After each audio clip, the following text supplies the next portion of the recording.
Bonsoir. Aujourd'hui, on vous présente une jeune femme qui a compris que la vie pouvait complètement basculer en quelques instants. La sienne a été bouleversée il y a 3 ans en 24 heures. Elle a gagné le million, appris qu'elle avait la taxi de Friedreich et quand même décidé d'avoir un enfant. Elle nous parle de sa nouvelle vie. L'animateur Gary Daigneault du Saguenay se retrouve au centre d'une controverse depuis qu'il a dit qu'il avait pris de la cocaïne à la radio sans savoir qu'il était en onde. Un clip qui a fait le tour de la province. L'animateur dit que c'était une blague. Faut-il le croire? Il est avec nous.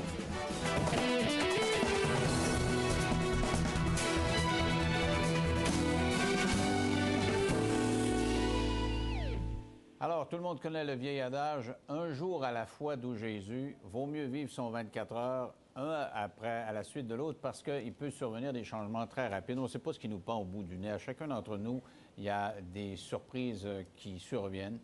Et mon invité aujourd'hui a vécu une période de sa vie très, très intense où tout a basculé. Mais elle a réussi à prendre sa vie à bras-le-corps et à la changer, à la modifier et à en demeurer maîtresse et à se faire une vie qui a du sens. C'est une jeune femme qui avait 22 ans quand elle a appris qu'elle avait la taxi de Friedreich. Le lendemain, elle gagnait 1 million et elle a décidé, quelques jours après, qu'elle voulait quand même avoir un enfant, même si on lui avait dit qu'elle était gravement malade. Alors, avec nous, Jessica Laneuville, qui a vécu tout ça, puis qui va nous expliquer comment elle l'a vécu. Bonsoir. Bonjour. Alors, moi, j'ai dit, ça me prend cette jeune fille sur mon plateau. Quand on m'a raconté ton histoire, je disais, parce qu'il y a de la résilience là-dedans, parce qu'on a été sonné, parce qu'il t'arrive dans la vie, tu te reprends, puis tu te relèves, puis tu marches. Alors, parlons d'abord de ce qui s'est passé pendant ces 24 heures-là. Le médecin te dit, tu as la maladie de la taxi de Friedreich. Oui, en fait, le vendredi, moi, selon les symptômes physiques, le diagnostic était posé, mais à 90 il fallait que je passe plusieurs tests diagnostiques avant de poser le diagnostic. Cette journée-là, j'étais avec mon conjoint, on reçoit ce diagnostic-là, on ne sait pas c'est quoi. Là, il me dit, ben c'est la taxi de Friedreich, c'est une maladie dégénérative, c'est incurable, mais on ne sait pas ce qui va se passer parce que l'évolution n'est pas pareille d'une personne à l'autre. Donc, je suis dans le néant, là. Okay. Tu sais, je comprends pas ce qui va m'arriver. Donc, c'est tout un choc, là. Oui. Une claque sur la gueule, comme on dit. Oui, vraiment, parce que je connais pas la maladie. Puis, en même temps, bien, je suis sur l'émotion que le lendemain, je m'en vais gagner des sous, là. Tu sais que tu es une des finalistes à un concours qui est organisé par Ameublement Tanguay en 2007. Et tu sais qu'il y a, 10 finalistes? 8. 8 finalistes, et ils vont donner un gros lot à ce moment-là. Oui. Puis, depuis que j'avais été nommée finaliste, j'étais convaincue que j'allais le gagner. Donc, y compris ce vendredi-là, quand j'ai eu la mauvaise nouvelle, j'ai comme fait... Ah, il reste un pourcentage de doute. Je ne l'ai pas, c'est pas ça. Je me concentre sur les sous que je vais aller gagner. Non, donc, c'est comme si tu avais réussi dans ton cerveau à mettre dans une chambre à part cette hyper mauvaise nouvelle-là, qui est la maladie dégénérative, puis tu dis, moi, je m'en vais gagner mon million. Mais tu le sentais dans toi que tu allais le gagner? Oui, depuis le début, là, en fait, j'avais vraiment le sentiment que c'était moi. Hein, puis j'en parlais à toutes les minutes, tous les jours. Quand il m'a appris le diagnostic, peut-être que je voulais pas me l'avouer non plus, que j'étais malade. Donc, je me suis tournée sur la bonne nouvelle qui s'en venait, là. T'étais sûr que c'était une bonne nouvelle. Tu te dis, il faut que j'oublie cela, je vais mettre l'emphase sur l'autre. Si tu veux, on va revivre. Et vous allez voir, ce sont des beaux moments, parce que là, tu apprends que tu gagnes 1 million de dollars, mais mettez-vous là, à sa place. Elle vient d'apprendre, il y a quelques heures avant, qu'elle a la taxi de Friedreich. Elle va perdre ses capacités physiques et c'est une très grosse maladie. Écoutez bien, Gino Chouinard, c'est Gino qui fait le tirage. Les gens en studio sont aussi nerveux que nous. Je pense que oui, effectivement. Alors, on y va. C'est parti pour le décompte. 10, 9, 8, 7, 6, 5, 4, 3, 2, 1. On ouvre les mallettes.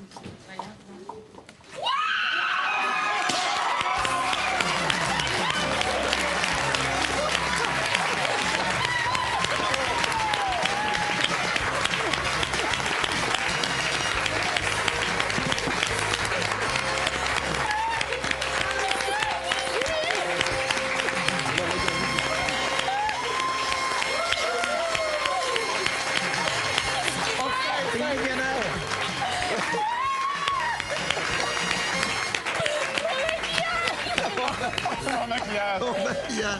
Regarde, Jessica, Michel a quelques questions pour toi. Oui, Jessica, tout l'avant-midi, tu marchais au plafond. Est-ce que tu vas redescendre sur terre maintenant ou tu vas rester au plafond? Pas de suite! Comment te sens-tu, ma chère? Ça se peut pas! Mais oui, c'est moi! Mais tu le sentais vraiment parce que depuis ce matin, tu dis ça va être moi, ça va être moi, ça va être moi. Ça va être moi, je l'avais dit! Oui, Depuis deux mois, tu ça fait dis? 2 mois qu'on est millionnaire! Ouais. Quelle folie tu vas faire, là, tout de Oh, suite? chérie, on arrête les pilules, là! Ah oui, c'est vrai. C'est le temps de fonder la famille. Mais, mais attendez la fin de l'émission, madame. OK, on va aller à la pause, évidemment. On te Bravo, laisse bravo. récupérer un peu, Jessica. Mesdames et messieurs, on se retrouve avec une millionnaire au retour de la pause à Salut Bonjour Week-end. Bravo, félicitations. Alors, quand on dit que ça change pas le monde de gagner le million, ça change la perspective. Est-ce que les autres savaient, est-ce que Gino le savait ou Michel Barrette que tu avais obtenu ce diagnostic-là la veille de ta accident? Non. Tu l'avais pas non. dit à personne? Non. J'ai vraiment gardé ça. J'en ai parlé à ma famille le vendredi là, qu'on a eu le diagnostic, mais j'étais toujours dans l'optique que c'était pas sûr.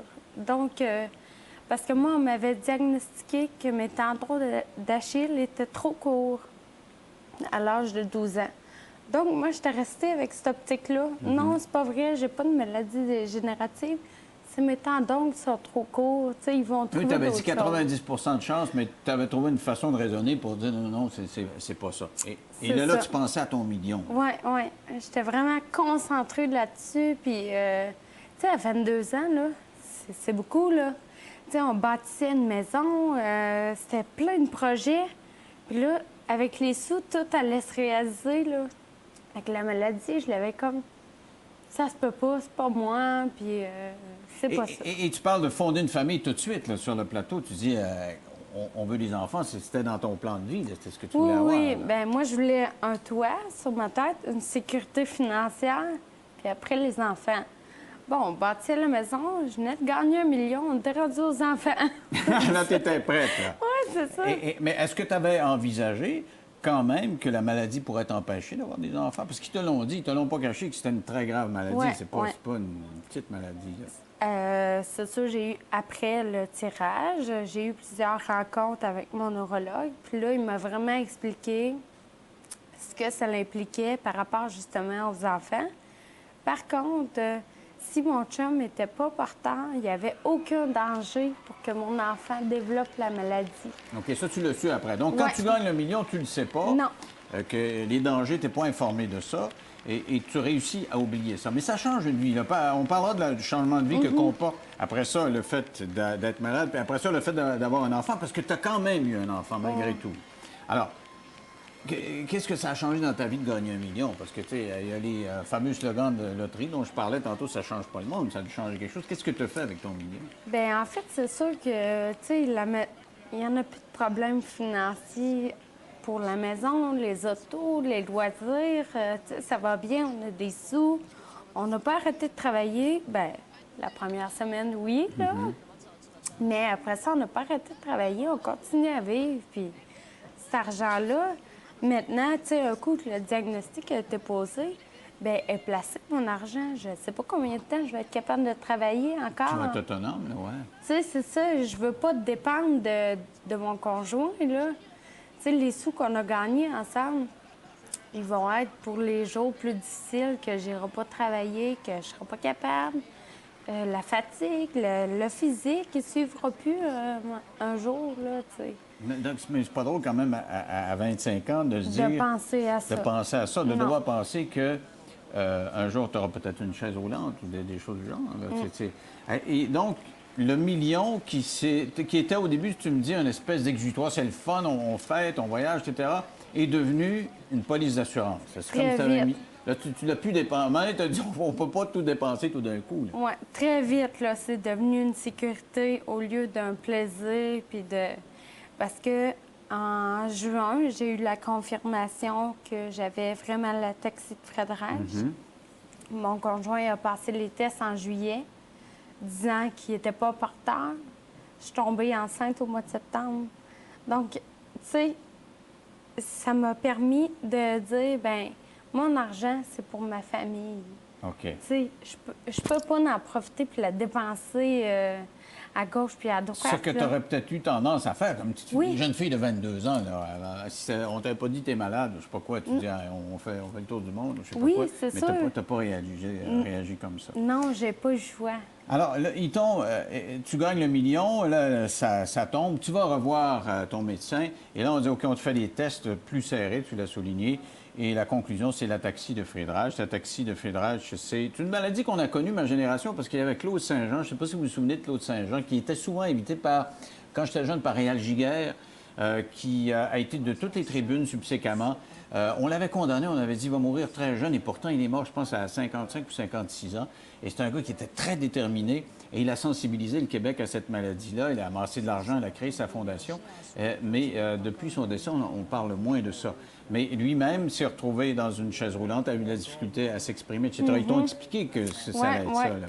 Puis le plus grave de la maladie, oui, il y a les symptômes physiques, mais il y a un niveau cardiaque, là, tu sais, il y a une cardiomyopathie associée à cette maladie-là. C'est pour ça que les gens ils décèdent jeunes, là. Ça veut dire que ton cœur bat moins rapidement? Le cœur, il épaissit, la paroi du cœur, elle épaissit, donc ça l'entraîne un malfonctionnement, là. Ah, le cœur, il fonctionne moins bien. Alors, donc, ils t'ont expliqué ça, cette dégénérescence qui s'en venait, et ils t'ont dit, tu peux quand même, dans l'état actuel des choses, avoir un enfant, Oui.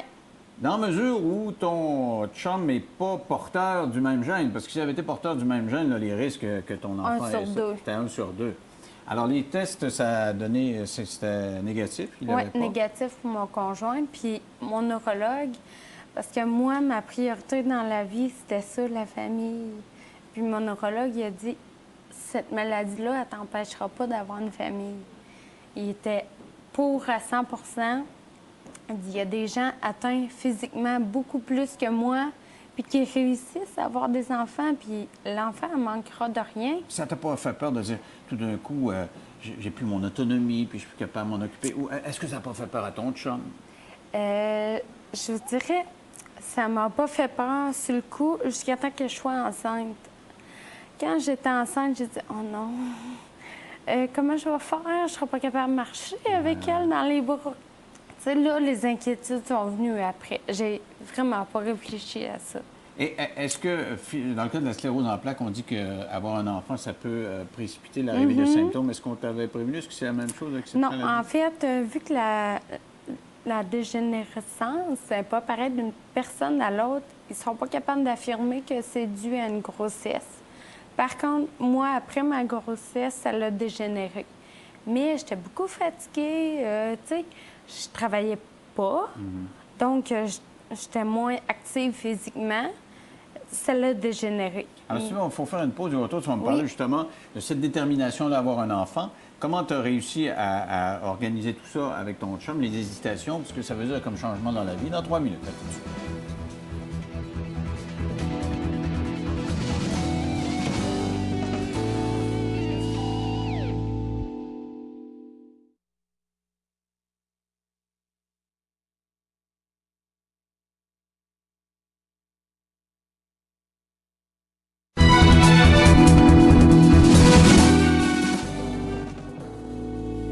Jessica Laneuville, qui a vécu un grand bouleversement dans sa vie, en fait, je dirais des grands bouleversements simultanés. Dans l'espace de quelques heures, elle a appris qu'elle avait l'ataxie de Friedreich, elle a gagné $1 million et elle a décidé d'avoir un enfant tout de même.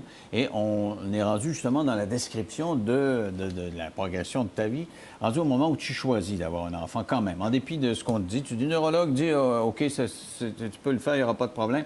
Quelle est la réaction de ton entourage? Tes parents, en fait, tes amis? C'est sûr que ça a été vite, hein? Fait que les gens, mon entourage, ne connaissait pas encore très bien la maladie. Je décide d'avoir un enfant. Mon conjoint, il est d'accord avec ça, là. Donc, il y a des gens qui sont pas d'accord, là. J'ai de la famille qui trouvait ça précipité, puis ben là, on sait pas comment ça va aller, la maladie, puis... avec un enfant, c'est difficile. Ma mère, elle me disait, entre autres, elle avoir su que elle était porteuse, elle n'aurait jamais eu d'enfant. Ma mère, elle a 4 enfants.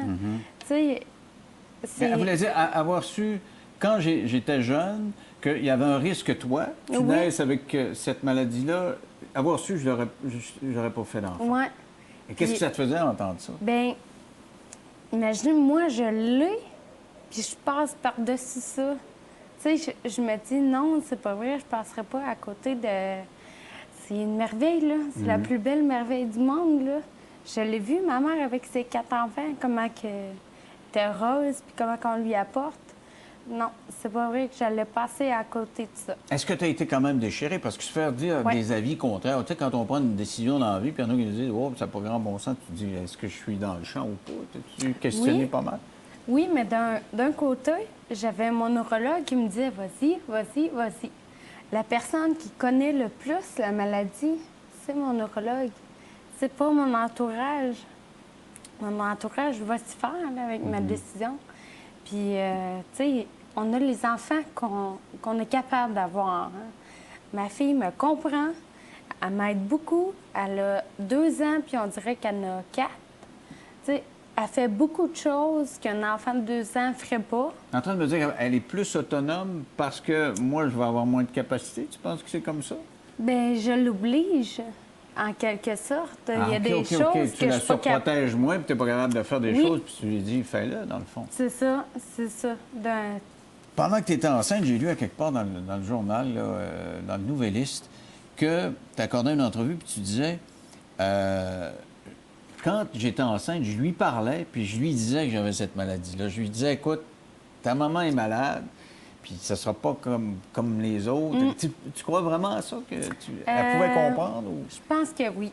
Je pense que oui, mais sans trop m'acharner sur elle, là, je lui expliquais qu'il y a des choses que je serais pas capable de faire avec elle, que ma mère serait plus limitée, moins longtemps.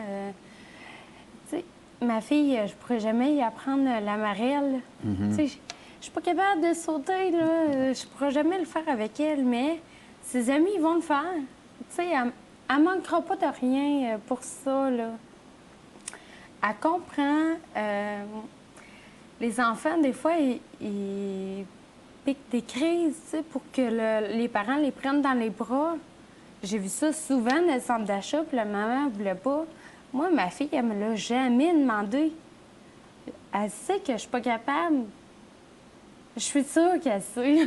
Alors, mais est-ce que tu as senti le jugement des autres? Parce que tu dis, il y en a qui n'étaient pas d'accord, OK, c'est ta famille, bon, t'écoutes ta famille, mais tu sais, les gens un petit peu plus éloignés, là, qui nous connaissent plus ou moins, t'es-tu senti jugé là-dedans dans ta démarche? Non. Tu sais, pour les gens éloignés, plus ou moins, à part... j'ai une drôle de démarche. J'étais enceinte. Les gens, il y a une personne qui m'a abordée puis qui m'a dit que, franchement, c'était pas nécessaire de me saouler enceinte. Ah, parce que tu titubais, puis elle a dit, elle est en état d'ébriété, puis elle a pris la liberté d'aller te dire C'est ça. comment tu as réagi. Ça fait mal, mais j'ai dit pardon. Vous savez pas de quoi vous parlez, là. Je suis atteinte de l'ataxie, j'ai de la difficulté à marcher. Je lui ai expliqué. Ah, la fille, elle a tourné de bord. Elle raconte ça la fois, j'ai eu l'air la plus niaiseuse dans ma vie. C'est dans le fond. Donc, tu devais quand même appréhender. Je comprends que les médecins nous disent des choses, hein, puis il faut falsifier. Ils disaient, elle n'a pas le gène, mais tu devais quand même, tant que tu n'as pas accouché, de te dire, on ne sait jamais, non? Tu devais avoir ça quand même en arrière-plan. Des fois, je le doute. Ma fille, elle joue, puis là, oh, elle tombe sur le côté, puis je la regarde, puis, tu sais, j'ai quand même une interrogation. Je sais que physiquement, moi, l'ADN, elle l'a pas, mais j'ai quand même... Ça m'est arrivé 2-3 fois quand même de douter. Elle avait une démarche... niaise ou, tu sais... mais j'ai pas passé de test d'ADN à ma fille, sauf que c'est sûr à 100 qu'elle est porteuse. Mais selon le test d'ADN de mon conjoint, elle a pas il a pas transmis. C'est ça, parce qu'on peut être porteur, n'a pas développé la maladie, c'est ça. C'est une maladie récessive, donc quand on est porteur, on la développe pas, c'est sûr. Donc, je dirais Qu'est-ce qui me fait le plus peur avec ma fille? La maison, moi, c'est un plein pied, là. Et s'il arrive un incendie ou, tu sais, Ah ouais. une affaire quelconque, qu'il faut que je la sorte vite de la maison, je suis pas capable de la prendre, je suis pas capable, tu sais.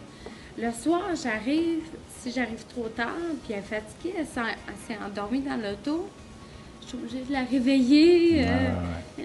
C'est plus ces petites choses-là qui...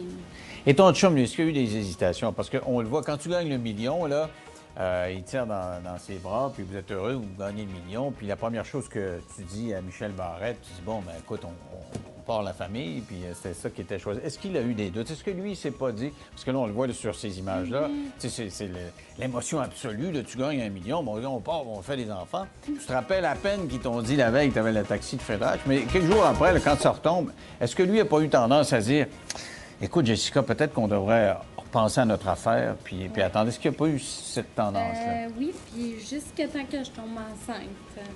Mais il était prêt à m'appuyer dans mes décisions, puis il comprenait, jusqu'à un certain point, il comprenait dans quelle situation je me retrouvais. Moi, mon pronostic, c'est qu'à 40 ans, je ne sois plus capable de me déplacer, que je sois en fauteuil roulant, l'élocution soit plus ou moins bonne. 40 ans, c'est dans 15 ans. J'avais pas le goût que ma fille, que je sois en train de l'élever pendant que ça arrive, ce moment-là. Là, je me dis, ben mon enfant va avoir 15 ans. À 15 ans, il y a quand même une bonne base. Tu sais, elle va être là pour m'aider. Donc, c'était vraiment là-dessus, puis on a discuté beaucoup, puis tu sais, on a rencontré des psychologues, beaucoup de gens qui nous ont aidés moi, en tout cas, qui m'ont aidé dans la décision quoi dire à mon chum pour le convaincre, pour lui expliquer mon point de vue. Est-ce que tu t'es pas dit aussi, ou lui s'est pas dit, ou quelqu'un dans la famille, des gens qui trouvaient que c'était pas une bonne idée, si tu te mets dans la peau de ton enfant, tu vas voir ta mère dépérir, ça va te faire mal. Tu sais, pour l'enfant, ça va te faire mal au cœur de voir ta mère qui dépérit. Puis, tu me disais, il va m'aider ou il va m'aider. Mais de demander si ça arrive plus jeune ou je sais pas, tu sais, demander ça à un enfant, est-ce que s'il n'y avait pas un côté plus délicat à ce niveau-là? Bien, en fait, j'ai une collègue de travail, elle a mon âge. Sa mère est atteinte d'une maladie dégénérative, mais beaucoup plus grave que moi. J'ai parlé beaucoup avec elle, là. J'ai vraiment parlé avec elle, puis j'ai demandé, est-ce que tu en veux à ta mère? Tu sais? Ouais.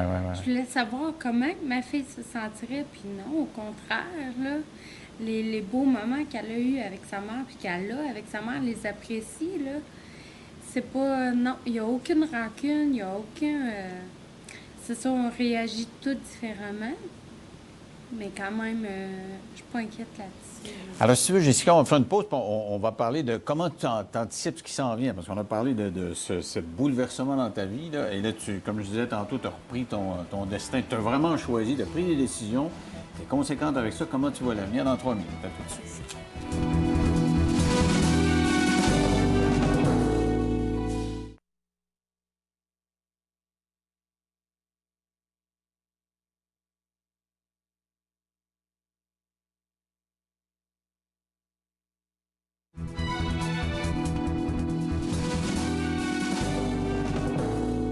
Avec moi, Jessica Laneuville, qui est la mère de cette jeune fille que tu as eue, malgré la taxi de Fred Hatch, malgré le fait que tu développes des symptômes.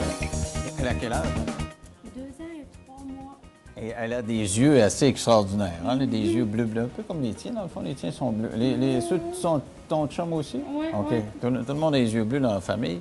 Alors, est-ce que tu voudrais lui faire un petit frère ou une petite sœur, ou si un enfant, ça va être? Bien, présentement, en fait, j'essaie un nouveau médicament, le Catena, puis ils ne savent pas l'effet sur une grossesse. Donc, j'en ai une, on en a une. Présentement, je me concentre sur ce traitement-là, puis on verra après. Mais tu n'as pas écarté cette hypothèse-là. Non. Tu dis si les médicaments étaient meilleurs que ce qu'on anticipe, là, tu pourrais le faire. Parce que c'est des médicaments qu'il faut que je prenne à long terme. Donc, si ça va bien avec les médicaments, je vais peut-être arrêter la famille là. OK. Si les médicaments, je vois pas de changement, bien en fait, je vais les arrêter, puis je vais me permettre d'avoir OK. une Là, les deuxième médicaments n'interféreront pas. Là, tu vas dire, OK, j'y vais. Oui, c'est ça. OK.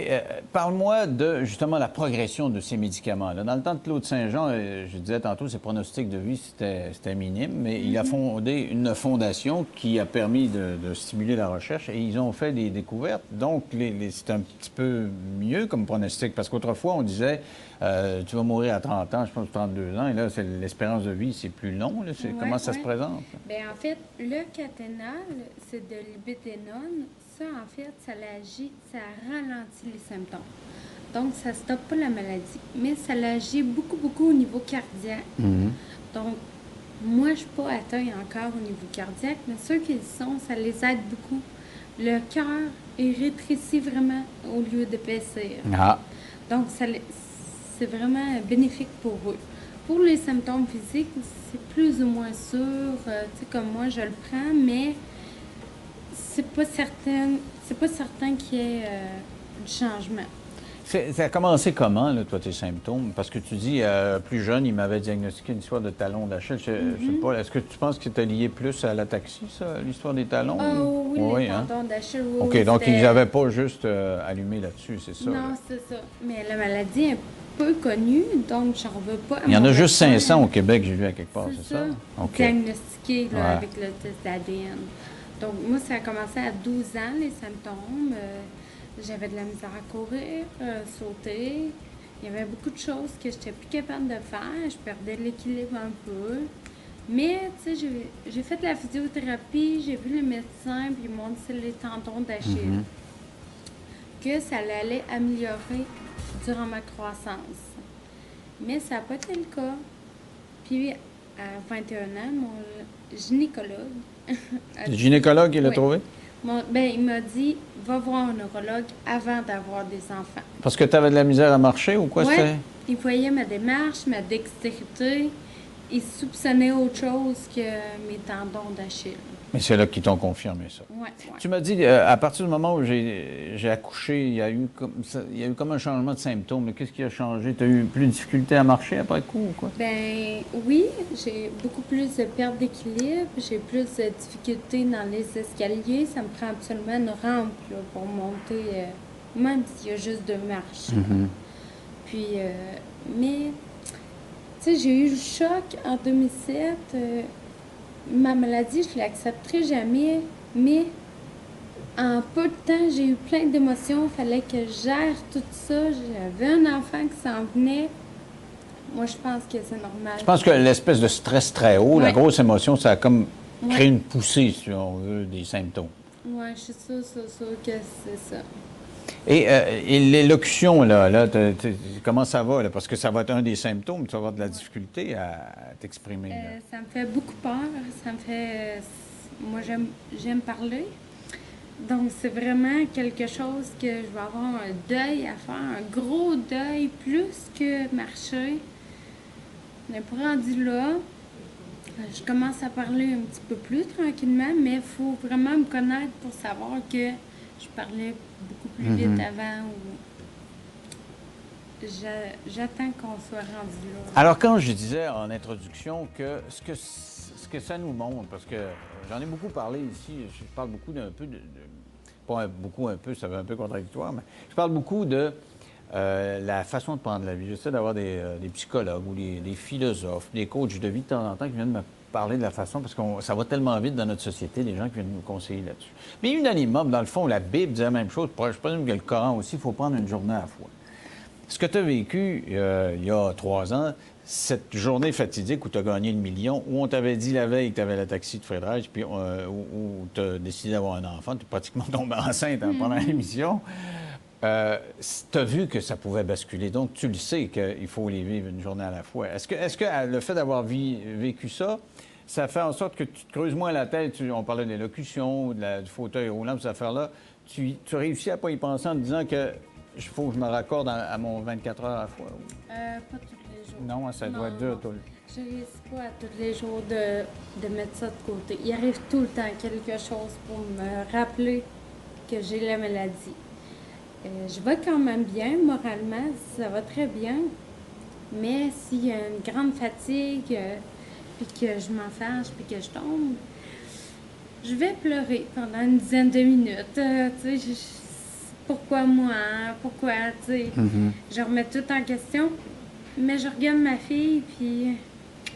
Tu sais, mes émotions positives reviennent. Donc, tu ne le regrettes pas de l'avoir fait dans ce temps-là. Hein? Non, Ceux qui disaient que c'était peut-être pas une bonne idée. Je me rattache à elle. C'est vraiment... je vis pour ma famille.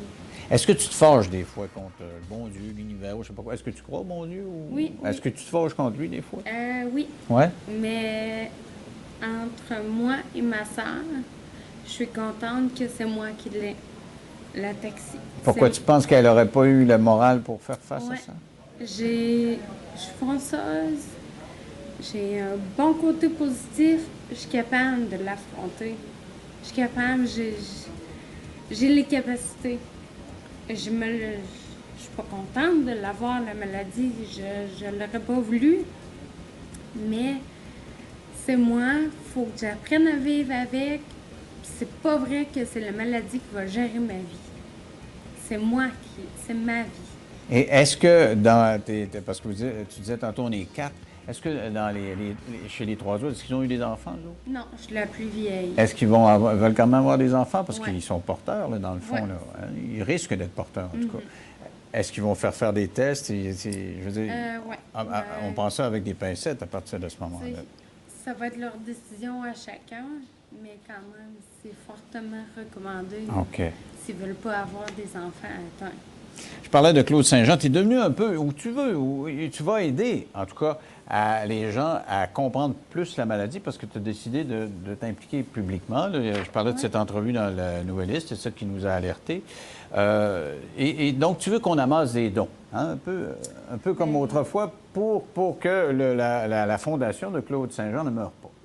Mon but premier, c'est d'en parler. Je veux que les gens sachent. Je veux que les gens comprennent la maladie. Je veux que les gens ils arrêtent de juger.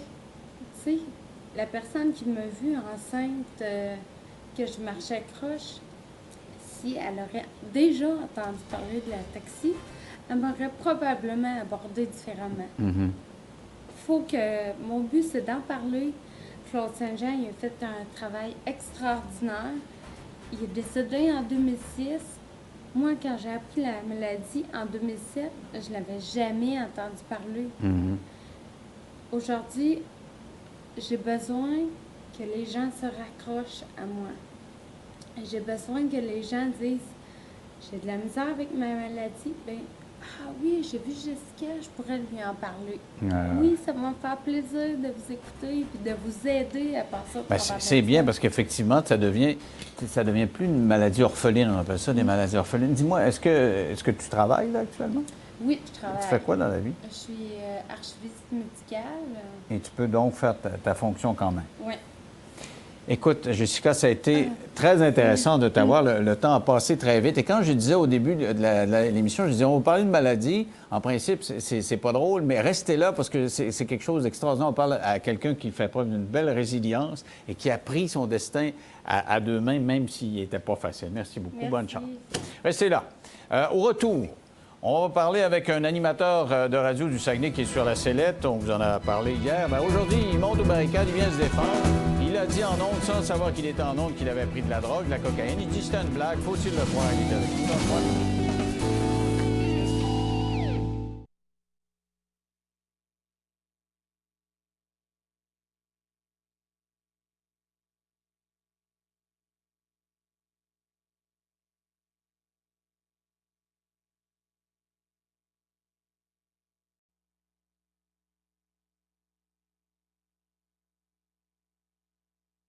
Bonsoir. Aujourd'hui, on vous présente une jeune femme qui a compris que la vie pouvait complètement basculer en quelques instants. La sienne a été bouleversée il y a 3 ans en 24 heures. Elle a gagné le million, appris qu'elle avait la taxi de Fiedreich et quand même décidé d'avoir un enfant. Elle nous parle de sa nouvelle vie. L'animateur Gary Daigneault du Saguenay se retrouve au centre d'une controverse depuis qu'il a dit qu'il avait pris de la cocaïne à la radio sans savoir qu'il était en ondes. Un clip qui a fait le tour de la province. L'animateur dit que c'était une blague. Faut-il le croire? Il est avec nous.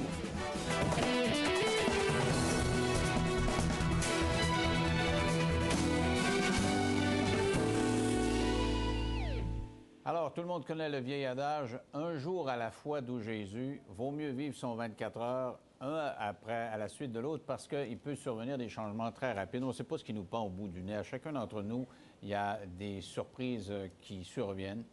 Et mon invité aujourd'hui a vécu une période de sa vie très, très intense où tout a basculé. Mais elle a réussi à prendre sa vie à bras-le-corps et à la changer, à la modifier et à en demeurer maîtresse et à se faire une vie qui a du sens. C'est une jeune femme qui avait 22 ans quand elle a appris qu'elle avait l'ataxie de Friedreich. Le lendemain, gagnait 1 million et elle a décidé, quelques jours après, qu'elle voulait quand même avoir un enfant, même si on lui avait dit qu'elle était gravement malade. Alors, avec nous, Jessica Laneuville, qui a vécu tout ça, puis qui va nous expliquer comment elle l'a vécu. Bonsoir. Bonjour. Alors, moi, j'ai dit, ça me prend cette jeune fille sur mon plateau. Quand on m'a raconté ton histoire, je disais, parce qu'il y a de la résilience là-dedans, parce qu'on a été sonné, parce qu'il t'arrive dans la vie, tu te reprends, puis tu te relèves, puis tu marches. Alors, parlons d'abord de ce qui s'est passé pendant ces 24 heures-là. Le médecin te dit, tu as la maladie de l'ataxie de Friedreich. Oui, en fait, le vendredi, moi, selon les symptômes physiques, le diagnostic était posé, mais à 90 il fallait que je passe plusieurs tests diagnostiques avant de poser le diagnostic. Cette journée-là, j'étais avec mon conjoint, on reçoit ce diagnostic-là, on ne sait pas c'est quoi. Là, il me dit, ben c'est de l'ataxie de Friedreich, c'est une maladie dégénérative, c'est incurable, mais on ne sait pas ce qui va se passer parce que l'évolution n'est pas pareille d'une personne à l'autre. Donc, je suis dans le néant, là. Tu sais, je comprends pas ce qui va m'arriver. Donc, c'est tout un choc, c'est vraiment une claque sur la gueule, comme on dit. Oui, vraiment, parce que je connais pas la maladie. Puis, en même temps, ben je suis sur l'émotion que le lendemain, je m'en vais gagner des sous, là. Tu sais que tu es une des finalistes à un concours qui est organisé par Ameublement Tanguay en 2007. Et tu sais qu'il y a, 10 finalistes? 8. 8 finalistes, et ils vont donner un gros lot à ce moment-là. Oui. Puis depuis que j'avais été nommée finaliste, j'étais convaincue que j'allais le gagner. Donc, y compris ce vendredi-là, quand j'ai eu la mauvaise nouvelle, j'ai comme fait... Ah, il reste un pourcentage de doute. Je ne l'ai pas, c'est pas ça. Je me concentre sur les sous que je vais aller gagner. Non, donc, c'est comme si tu avais réussi dans ton cerveau à mettre dans une chambre à part cette hyper mauvaise nouvelle-là, qui est la maladie dégénérative, puis tu dis, moi je m'en vais gagner mon million. Et tu le sentais dans toi que tu allais le gagner? Oui, depuis le début, là, en fait, j'avais vraiment le sentiment que c'était moi. Hein, puis j'en parlais à toutes les minutes, tous les jours. Quand il m'a appris le diagnostic, peut-être que je voulais pas me l'avouer non plus, que j'étais malade. Donc, je me suis tournée sur la bonne nouvelle qui s'en venait, là. T'étais sûr que c'était une bonne nouvelle. Tu as dit, il faut que j'oublie cela, je vais mettre l'emphase sur l'autre. Si tu veux, on va revivre. Et vous allez voir, ce sont des beaux moments, parce que là, tu apprends que tu gagnes 1 million de dollars, mais mettez-vous là, à sa place. Elle vient d'apprendre, il y a quelques heures avant, qu'elle a l'ataxie de Friedreich. Elle va perdre ses capacités physiques et c'est une très grosse maladie. Écoutez bien, Gino Chouinard, c'est Gino qui fait le tirage. Les gens en studio sont aussi nerveux que nous. Je pense que oui, effectivement. Alors, on y va. C'est parti pour le décompte. 10, 9, 8, 7, 6, 5, 4, 3, 2, 1. On ouvre les malades.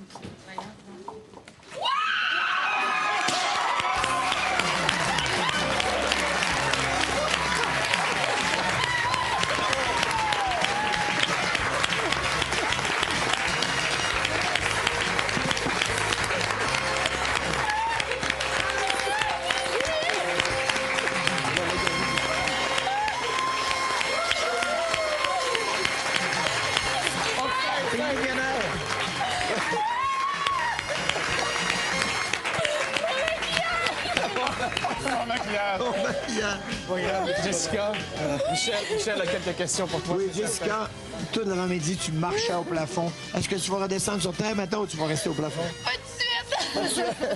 Comment te sens-tu, ma chère? Ça se peut pas! Mais oui, c'est moi! Mais tu le sentais vraiment parce que depuis ce matin, tu dis ça va être moi, ça va être moi, ça va être moi. Ça va être moi, je l'avais dit! Pas Oui, Depuis 2 mois, tu ça fait dis? 2 mois qu'on est millionnaire. Ouais. Quelle folie tu vas faire là, tout de Oh, suite? chérie, on arrête les pilules, là.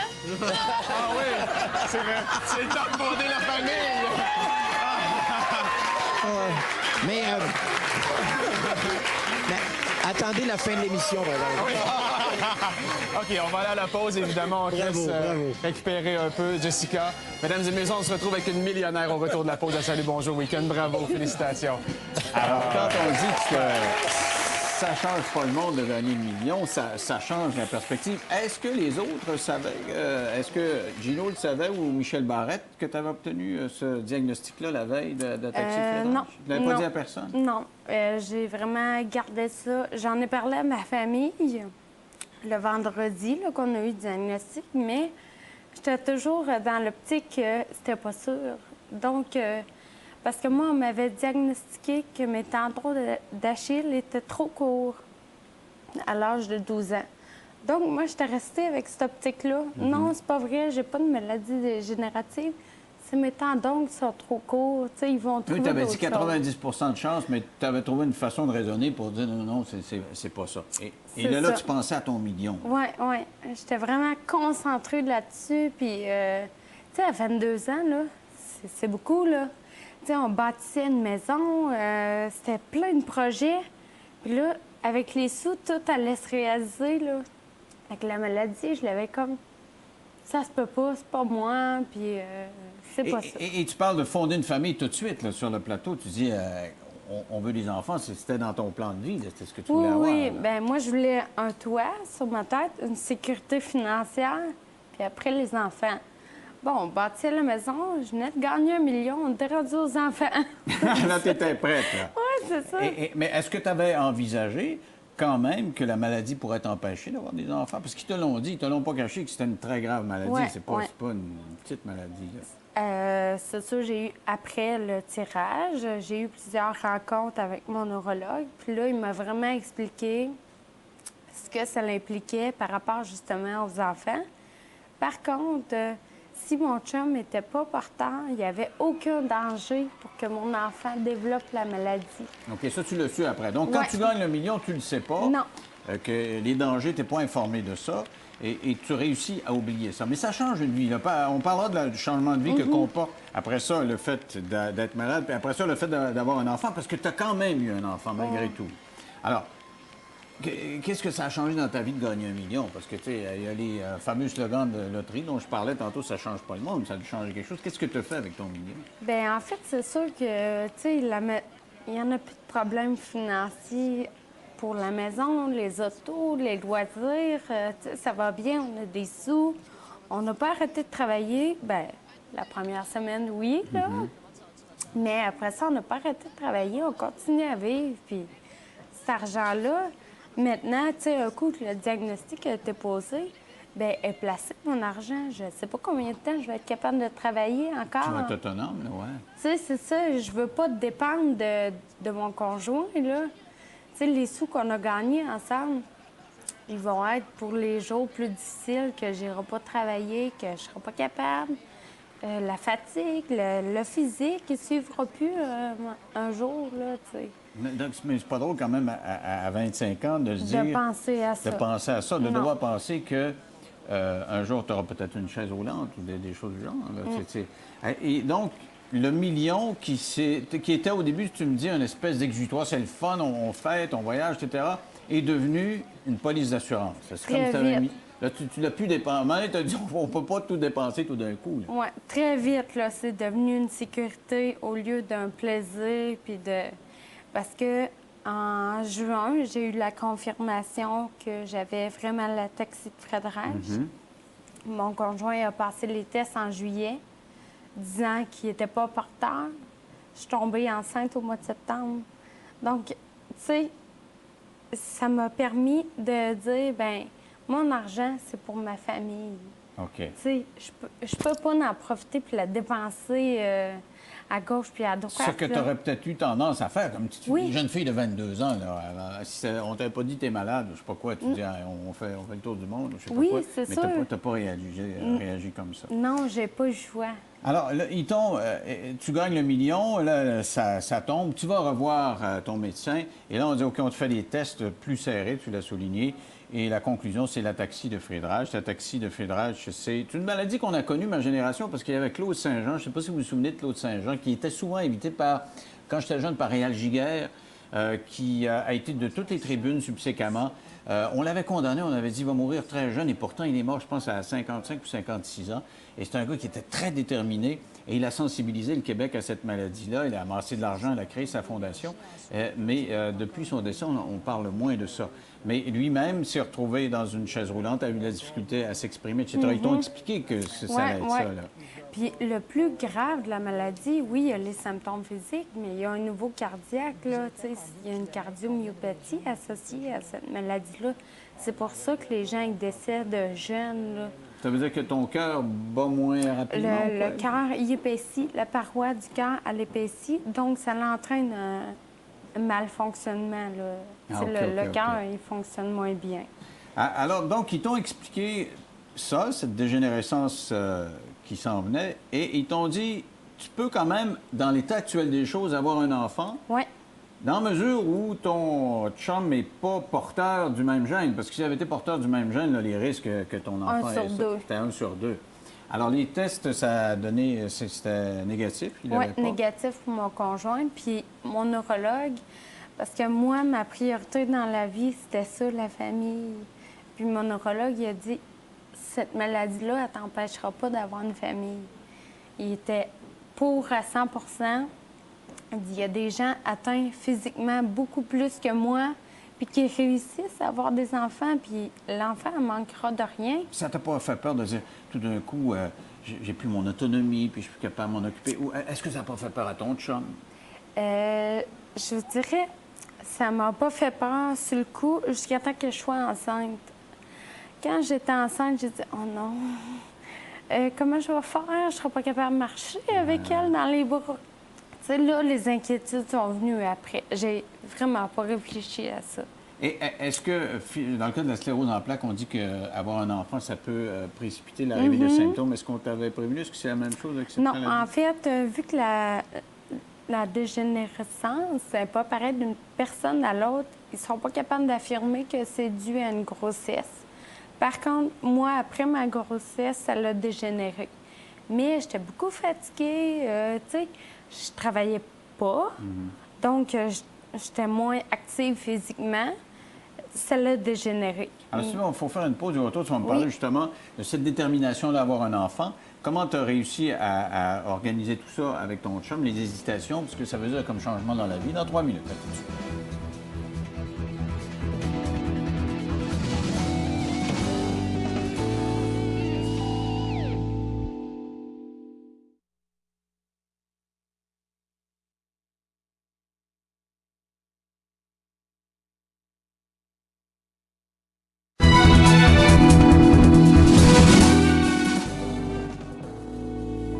Jessica Laneuville qui a vécu un grand bouleversement dans sa vie. En fait, je dirais des grands bouleversements simultanés. Dans l'espace de quelques heures, elle a appris qu'elle avait l'ataxie de Friedreich. Elle a gagné $1 million et elle a décidé d'avoir un enfant tout de même. Et on est rendu justement dans la description de la progression de ta vie, rendu au moment où tu choisis d'avoir un enfant quand même. En dépit de ce qu'on te dit, tu dis, neurologue dit, OK, tu peux le faire, il n'y aura pas de problème. Quelle est la réaction de ton entourage? Tes parents, tes amis? C'est sûr que ça a été vite, hein? Fait que les gens, mon entourage, ne connaissait pas encore très bien la maladie. Je décide d'avoir un enfant. Mon conjoint, il est d'accord avec ça, là. Donc, il y a des gens qui sont pas d'accord, là. J'ai de la famille qui trouvait ça précipité, puis ben là, on sait pas comment ça va aller, la maladie, puis avec un enfant, c'est difficile. Ma mère, elle me disait, entre autres, elle avoir su qu'elle était porteuse, elle n'aurait jamais eu d'enfant. Ma mère, elle a 4 enfants. Tu sais, c'est... Elle voulait dire avoir su, quand j'étais jeune, qu'il y avait un risque, toi, tu naisses avec cette maladie-là. Avoir su, je n'aurais pas fait d'enfant. Oui. Et qu'est-ce que ça te faisait d'entendre ça? Bien, imaginez, moi, je l'ai, puis je passe par-dessus ça. Tu tu sais, je me dis, non, c'est pas vrai, je passerai pas à côté de... C'est une merveille, là. C'est la plus belle merveille du monde, là. Je l'ai vu, ma mère, avec ses 4 enfants, comment que était heureuse, puis comment qu'on lui apporte. Non, c'est pas vrai que j'allais passer à côté de ça. Est-ce que tu as été quand même déchiré? Parce que se faire dire des avis contraires, tu sais, quand on prend une décision dans la vie, puis il y en a qui nous disent, oh, ça n'a pas grand bon sens, tu te dis, est-ce que je suis dans le champ ou pas? T'es-tu questionné pas mal? Oui, mais d'un côté, j'avais mon neurologue qui me disait, vas-y, vas-y, vas-y. La personne qui connaît le plus la maladie, c'est mon neurologue. C'est pas mon entourage. Mon entourage va s'y faire là, avec ma décision. Puis, tu sais, on a les enfants qu'on est capable d'avoir. Hein. Ma fille me comprend, elle m'aide beaucoup. Elle a 2 ans, puis on dirait qu'elle en a 4. Tu sais, elle fait beaucoup de choses qu'un enfant de 2 ans ne ferait pas. Tu es en train de me dire qu'elle est plus autonome parce que moi, je vais avoir moins de capacité. Tu penses que c'est comme ça? Bien, je l'oblige, en quelque sorte. Il y a des choses que tu la je suis pas capable. surprotèges moins, puis tu n'es pas capable de faire des choses, puis tu lui dis, fais-le, dans le fond. C'est ça, c'est ça. Pendant que tu étais enceinte, j'ai lu à quelque part dans le journal, là, dans le Nouvelliste, que tu accordais une entrevue, puis tu disais, quand j'étais enceinte, je lui parlais, puis je lui disais que j'avais cette maladie-là. Je lui disais, écoute, ta maman est malade, puis ça sera pas comme les autres. Tu crois vraiment à ça, que elle pouvait comprendre? Ou... Je pense que oui.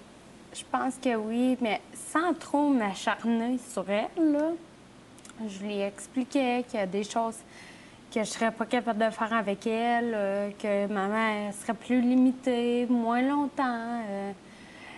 Tu sais, ma fille, je pourrais jamais y apprendre la marelle. Tu sais, je suis pas capable de sauter, là. Je pourrais jamais le faire avec elle, mais ses amis, ils vont le faire. Tu sais, elle manquera pas de rien pour ça, là. Elle comprend. Les enfants, des fois, ils piquent des crises, tu sais, pour que les parents les prennent dans les bras. J'ai vu ça souvent dans le centre d'achat, puis la maman ne voulait pas. Moi, ma fille, elle me l'a jamais demandé. Elle sait que je suis pas capable. Je suis sûre qu'elle sait. Alors, mais est-ce que tu as senti le jugement des autres? Parce qu'il y en a qui n'étaient pas d'accord. OK, c'est ta famille, bon, tu écoutes ta famille, mais tu sais, les gens un petit peu plus éloignés, là, qui nous connaissent plus ou moins, t'es-tu senti jugé là-dedans dans ta démarche? Non. Tu sais, pour les gens éloignés, plus ou moins, à part... j'ai une drôle de démarche. J'étais enceinte. Les gens, il y a une personne qui m'a abordée puis qui m'a dit que, franchement, c'était pas nécessaire de me saouler enceinte. Ah, parce que tu titubais, puis elle a dit, elle est en état d'ébriété, puis elle a pris la liberté d'aller te dire... C'est ça. Comment tu as réagi? Ça fait mal, mais j'ai dit pardon. Vous savez pas de quoi vous parlez, là. Je suis atteinte de l'ataxie, j'ai de la difficulté à marcher. Je lui ai expliqué. Ah, la fille, elle a tourné de bord. Elle raconte ça la fois, j'ai eu l'air la plus niaiseuse dans ma vie. C'est dans le fond. Donc, tu devais quand même appréhender. Je comprends que les médecins nous disent des choses, hein, puis il faut falsifier. Ils disaient, elle n'a pas le gène, mais tu devais quand même, tant que tu n'as pas accouché, de te dire, on ne sait jamais, non? Tu devais avoir ça quand même en arrière-plan. Des fois, je le doute. Ma fille, elle joue, puis là, oh, elle tombe sur le côté, puis je la regarde, puis, tu sais, j'ai quand même une interrogation. Je sais que physiquement, moi, l'ADN, elle l'a pas, mais j'ai quand même...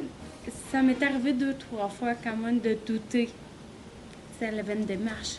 niaise ou, tu sais... mais j'ai pas passé de test d'ADN à ma fille, sauf que c'est sûr à 100% qu'elle est porteuse. Mais selon le test d'ADN de mon conjoint, elle a pas il n'a pas transmis. C'est ça, parce qu'on peut être porteur, n'a pas développé la maladie, c'est ça. C'est une maladie récessive, donc quand on est porteur, on la développe pas, c'est sûr. Donc, je dirais, qu'est-ce qui me fait le plus peur avec ma fille? La maison, moi, c'est un plein pied, là. S'il arrive un incendie ou, tu sais, une affaire quelconque, qu'il faut que je la sorte vite de la maison, je suis pas capable de la prendre, je suis pas capable, tu sais. Le soir, j'arrive, si j'arrive trop tard, puis elle est fatiguée, elle s'est endormie dans l'auto, Je suis obligée de la réveiller. C'est plus ces petites choses-là qui... Et ton chum, lui, est-ce qu'il y a eu des hésitations? Parce qu'on le voit, quand tu gagnes le million, là, il tire dans ses bras, puis vous êtes heureux, vous gagnez le million. Puis la première chose que tu dis à Michel Barrette, tu dis, bon, ben écoute, on part la famille, puis c'était ça qui était choisi. Est-ce qu'il a eu des doutes? Est-ce que lui, il s'est pas dit, parce que là, on le voit là, sur ces images-là, tu sais, c'est l'émotion absolue, là, tu gagnes 1 million, bon, on part, on fait des enfants. Tu te rappelles à peine qu'ils t'ont dit la veille que tu avais le taxi de Fred Hatch, mais quelques jours après, là, quand ça retombe, est-ce que lui n'a pas eu tendance à dire, écoute, Jessica, peut-être qu'on devrait repenser à notre affaire, puis attendre. Est-ce qu'il n'y a pas eu cette tendance-là? Oui, puis jusqu'à temps que je tombe enceinte.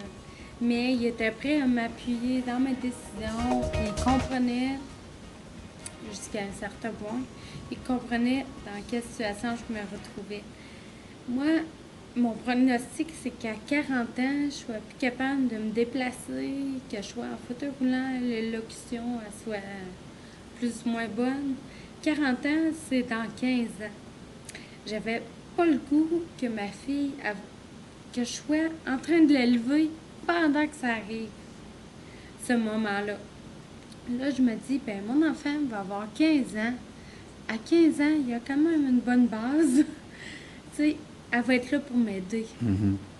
Donc, c'était vraiment là-dessus, puis on a discuté beaucoup, puis tu sais, on a rencontré des psychologues, beaucoup de gens qui nous ont aidés dans moi, en tout cas, qui m'ont aidé dans la décision quoi dire à mon chum pour le convaincre, pour lui expliquer mon point de vue. Est-ce que tu t'es pas dit aussi, ou lui s'est pas dit, ou quelqu'un dans la famille, des gens qui trouvaient que c'était pas une bonne idée, si tu te mets dans la peau de ton enfant, tu vas voir ta mère dépérir, ça va te faire mal. Tu sais, pour l'enfant, ça va te faire mal au cœur de voir ta mère qui dépérit. Puis, tu me disais, il va m'aider ou il va m'aider. Mais de demander si ça arrive plus jeune ou je sais pas, tu sais, demander ça à un enfant, est-ce qu'il n'y avait pas un côté plus délicat à ce niveau-là? Bien, en fait, j'ai une collègue de travail, elle a mon âge. Sa mère est atteinte d'une maladie dégénérative, mais beaucoup plus grave que moi. J'ai parlé beaucoup avec elle, là. J'ai vraiment parlé avec elle, puis j'ai demandé, est-ce que tu en veux à ta mère? Tu sais, je voulais savoir comment ma fille se sentirait, puis non, au contraire, là, les beaux moments qu'elle a eus avec sa mère, puis qu'elle a avec sa mère, les apprécie, là.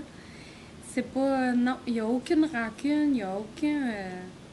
c'est ça, on réagit tous différemment, mais quand même, je suis pas inquiète là-dessus. Alors, si tu veux, Jessica, on va faire une pause, puis on va parler de comment tu anticipes ce qui s'en vient, parce qu'on a parlé de ce bouleversement dans ta vie, là, et là, comme je disais tantôt, tu as repris ton destin, tu as vraiment choisi, tu as pris des décisions, tu es conséquente avec ça, comment tu vois l'avenir dans 3 minutes, à tout de suite.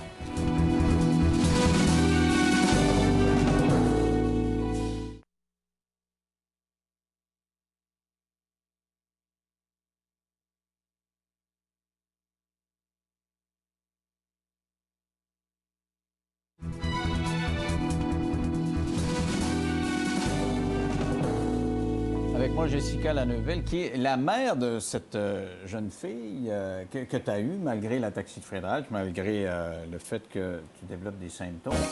Elle a quel âge? 2 ans et 3 mois. Et elle a des yeux assez extraordinaires, hein? Des yeux bleus, un peu comme les tiens, dans le fond, les tiens sont bleus. Ceux sont ton chum aussi? Oui, OK. oui. Tout le monde a les yeux bleus dans la famille. Alors, est-ce que tu voudrais lui faire tu ferais une petite sœur ou si un enfant, ça va être ça? Bien, présentement, en fait, j'essaie un nouveau médicament, le Catena, puis ils ne savent pas l'effet sur une grossesse. Donc, j'en ai une, on en a une. Présentement, je me concentre sur ce traitement-là, puis on verra après. Mais tu n'as pas écarté cette hypothèse-là. Non. Tu dis si les médicaments étaient meilleurs que ce qu'on anticipe, là, tu pourrais Parce le que faire. c'est des médicaments qu'il faut que je prenne à long terme. Donc, si ça va bien avec les médicaments, je vais peut-être arrêter la famille là. OK. Si les médicaments, je vois pas de changement, bien en fait, je vais les arrêter. puis je vais me permettre d'avoir... OK. Là, les médicaments ne t'interféreront pas. Là, tu vas dire, OK, j'y vais. Oui, c'est ça. OK.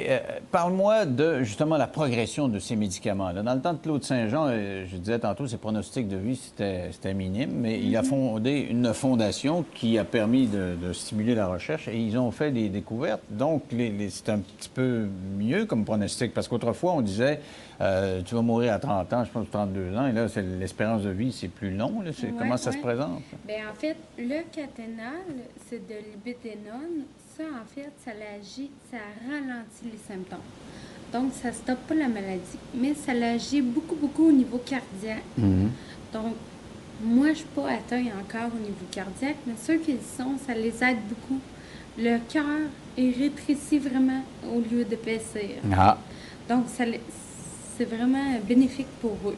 Pour les symptômes physiques, c'est plus ou moins sûr. Tu sais, comme moi, je le prends, mais c'est pas certain qu'il y ait du changement. Ça a commencé comment, là, toi, tes symptômes? Parce que tu dis, plus jeune, il m'avait diagnostiqué une histoire de talon d'Achille. Je sais pas, est-ce que tu penses que c'était lié plus à l'ataxie, ça, l'histoire des talons? Oui, les tendons d'Achille. OK, donc ils n'avaient pas juste allumé là-dessus, c'est ça? Non, c'est ça. Mais la maladie est peu connue, donc j'en veux pas. Il y en a juste 500 au Québec, j'ai vu à quelque part, c'est ça? OK. Diagnostiqué là, avec le test d'ADN. Donc, moi, ça a commencé à 12 ans, les symptômes. J'avais de la misère à courir, sauter. Il y avait beaucoup de choses que je n'étais plus capable de faire. Je perdais l'équilibre un peu. Mais, tu sais, j'ai fait de la physiothérapie, j'ai vu le médecin, puis ils m'ont dit que c'est les tendons d'Achille. Que ça allait améliorer durant ma croissance. Mais ça n'a pas été le cas. Puis, à 21 ans, mon gynécologue... Le gynécologue, il l'a trouvé? Il m'a dit, va voir un neurologue avant d'avoir des enfants. Parce que tu avais de la misère à marcher ou quoi? Oui, il voyait ma démarche, ma dextérité. Il soupçonnait autre chose que mes tendons d'Achille. Mais c'est là qu'ils t'ont confirmé ça. Oui. Tu m'as dit, à partir du moment où j'ai accouché, il y a eu comme un changement de symptômes. Qu'est-ce qui a changé? Tu as eu plus de difficulté à marcher après coup ou quoi? Ben oui, j'ai beaucoup plus de perte d'équilibre, j'ai plus de difficultés dans les escaliers. Ça me prend absolument une rampe là, pour monter, même s'il y a juste 2 marches.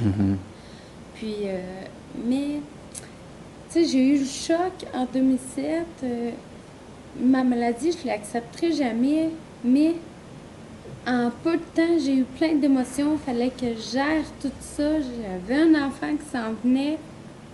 Moi, je pense que c'est normal. Je pense que l'espèce de stress très haut, la grosse émotion, ça a comme créé une poussée, si on veut, des symptômes.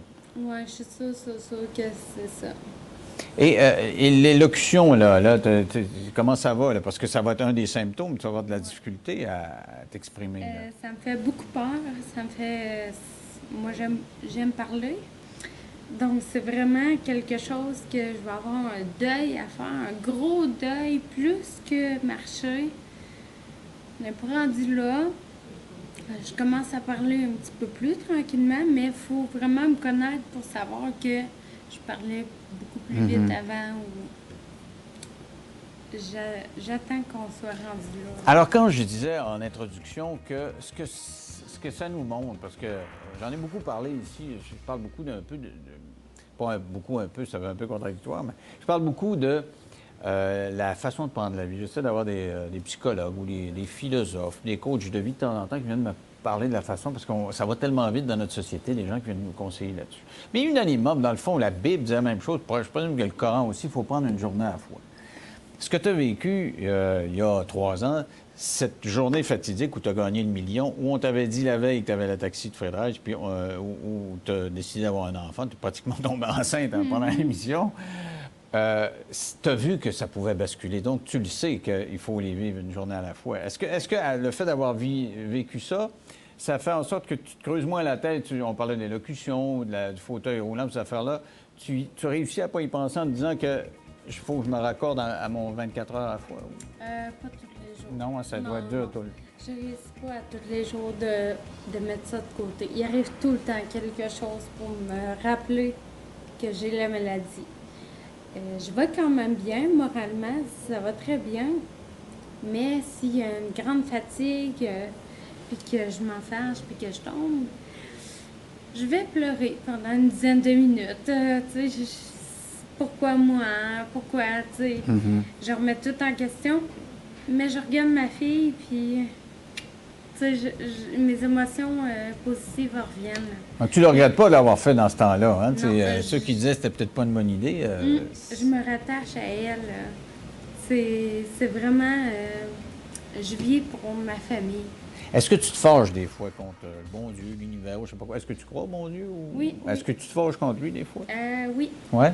Mais entre moi et ma sœur, je suis contente que c'est moi qui l'ai, la taxi. Pourquoi tu penses qu'elle n'aurait pas eu le moral pour faire face à ça? Je suis fonceuse, j'ai un bon côté positif, je suis capable de l'affronter. Je suis capable, j'ai les capacités.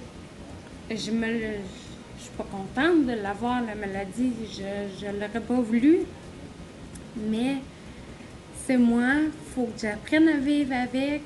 C'est pas vrai que c'est la maladie qui va gérer ma vie. C'est c'est ma vie. Et est-ce que dans parce que tu disais tantôt on est 4, est-ce que chez les 3 autres, est-ce qu'ils ont eu des enfants, eux autres? Non, je suis la plus vieille. Est-ce qu'ils veulent quand même avoir des enfants? Parce qu'ils sont porteurs, là, dans le fond. Ouais. Là, hein? Ils risquent d'être porteurs, en tout cas. Est-ce qu'ils vont faire des tests? Je veux dire, Ouais. on pense ça avec des pincettes à partir de ce moment-là. Ça va être leur décision à chacun, mais quand même, c'est fortement recommandé OK. s'ils ne veulent pas avoir des enfants à temps. Je parlais de Claude Saint-Jean. Tu es devenu un peu où tu veux, où tu vas aider, en tout cas, les gens à comprendre plus la maladie parce que tu as décidé de t'impliquer publiquement. Là, je parlais de cette entrevue dans le Nouvelliste, c'est ça qui nous a alertés. Et donc, tu veux qu'on amasse des dons, hein, un peu comme autrefois, pour que la fondation de Claude Saint-Jean ne meure pas. Mon but premier, c'est d'en parler. Je veux que les gens sachent. Je veux que les gens comprennent la maladie. Je veux que les gens ils arrêtent de juger. Tu sais, la personne qui m'a vue enceinte, que je marchais croche, si elle aurait déjà entendu parler de la taxi, elle m'aurait probablement abordé différemment. Faut que mon but, c'est d'en parler. Claude Saint-Jean, il a fait un travail extraordinaire. Il est décédé en 2006. Moi, quand j'ai appris la maladie en 2007, je n'avais jamais entendu parler. Aujourd'hui, j'ai besoin que les gens se raccrochent à moi. J'ai besoin que les gens disent « J'ai de la misère avec ma maladie. » Bien, ah oui, j'ai vu Jessica, je pourrais lui en parler. Oui, ça va me faire plaisir de vous écouter et de vous aider à passer au travers de C'est bien ça. parce qu'effectivement, ça devient plus une maladie orpheline, on appelle ça des maladies orphelines. Dis-moi, est-ce que tu travailles là actuellement? Oui, je travaille. Tu fais quoi dans la vie? Je suis archiviste médicale. Et tu peux donc faire ta fonction quand même. Oui. Écoute, Jessica, ça a été très intéressant de t'avoir. Le temps a passé très vite. Et quand je disais au début de l'émission, je disais, on va parler de maladie. En principe, c'est pas drôle, mais restez là parce que c'est quelque chose d'extraordinaire. On parle à quelqu'un qui fait preuve d'une belle résilience et qui a pris son destin à deux mains, même s'il n'était pas facile. Merci beaucoup. Merci. Bonne chance. Restez là. Au retour, on va parler avec un animateur de radio du Saguenay qui est sur la sellette. On vous en a parlé hier. Bien, aujourd'hui, il monte aux barricades, il vient se défendre. Il a dit en ondes, sans savoir qu'il était en ondes, qu'il avait pris de la drogue, de la cocaïne. Il dit c'est une blague, faut-il le croire? Il est avec nous.